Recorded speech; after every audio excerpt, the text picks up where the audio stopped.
It is officially summer and plenty of us are getting out those grills, but a great day of grilling can end with something much worse than a sunburn.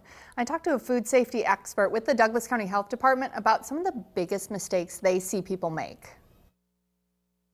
So one of the mistakes we were talking about is one of the simplest things that you would think people would remember, and that's washing your hands. Yeah, one of the things you really want to focus on before you start preparing food or grilling is to wash your hands.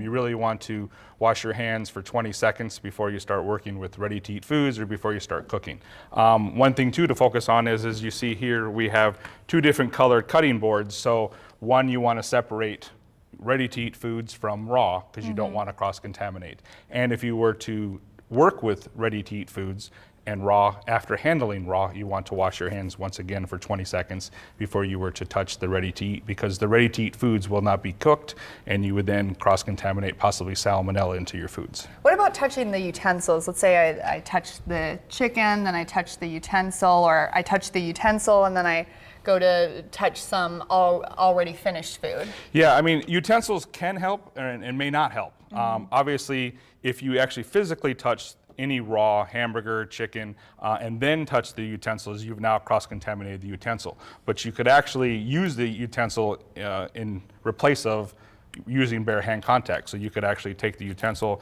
pick it up, and then now your hands are still clean, and then you could put this on the grill, and that way then you wouldn't have to wash your hands. And you mentioned even that utensil, once you've put the chicken on the grill, that's no good when it's done. Right, yeah, and as you see here, we have two different color-coded utensils or spatulas, whatever you may be using. So if you're using this one, color-coded to put the raw on, you would definitely want a separate plate and a separate colored utensil clean, so that way when you're taking the cooked chicken off, you're not cross-contaminating, because this then has touched the raw chicken. You want a clean utensil to pick up the cooked food.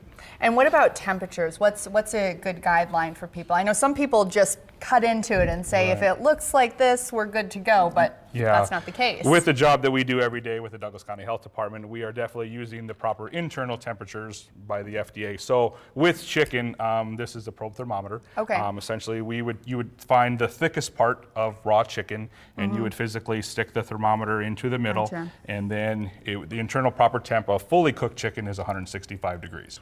What happens if people don't do that?